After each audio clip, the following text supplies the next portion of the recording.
Christmas party. And in their church, on the back of the pew, was a board hinged. And you raised that hinge and hooked the hook and eye underneath it so that it made a little shelf to hold the prayer book and the hymnal.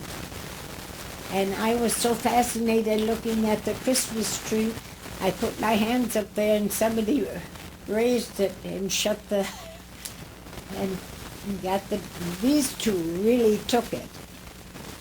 And I was wearing my Christmas present from my parents, a white Angora fur piece and a white Angora muff. Donna Jean, my oldest daughter, still has them, with that long silver white hair, beautiful. And oh, how they bled. I had to be taken home so that a bandage could be put on there. But I wanted my bag of candy before I would go home because Mrs. Rickoff had said, and they will give you, when it's time for you to go home, they'll give you a bag of candy with an orange in it. Boy, that was the height of something or other. We were living in Ashland, and there was a politician called the Silver-Tongued Orator, and I think it was Bryan. He was running for president, and where the Ashland County Courthouse stands now was a sort of a park, just an acre of open space, nothing, no building on it, and all the merchants for weeks had saved the barrels from apples and other things and the boxes from groceries, and those were piled sky high.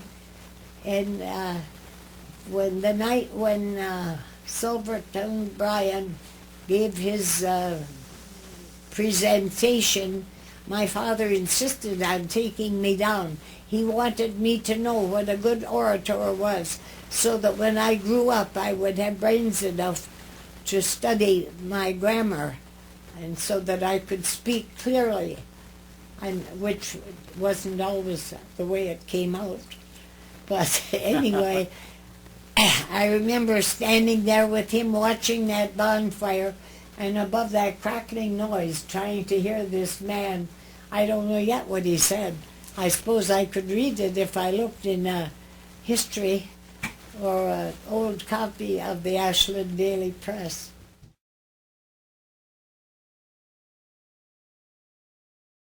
This boat came from Spain every year to Washburn, to the wharf, and picked up a load of lumber.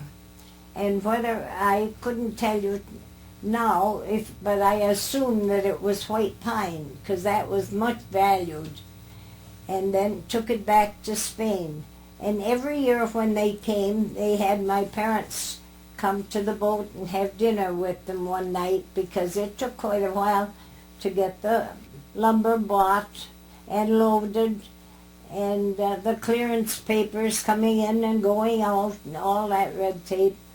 And it was very nice. This couple owned the boat, and they made their life hauling this lumber back to the old country, mostly to Spain, and selling it there.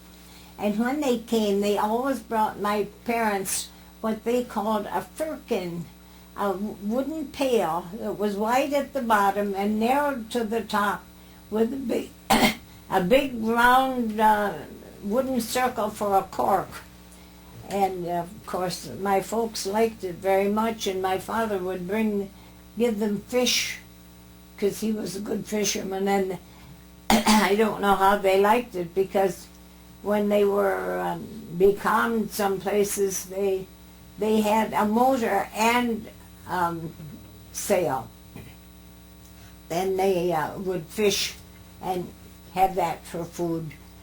But anyway, they gave them the olives. And this one night, my father and mother took me with them to the supper. And there was a wooden ladder leaning against the boat, and I was still afraid of water from my early scare. But I climbed up first and my father right behind me because he could put his arms around me so that I felt secure. And I was amazed at how comfortable their little tiny cabin was where they lived all those years and going back and forth. And the wife of the captain had a beautiful cat that she had taught tricks, to do little tricks, you know. And I was just so impressed with that for many years that was the biggest spot in my life of adventure.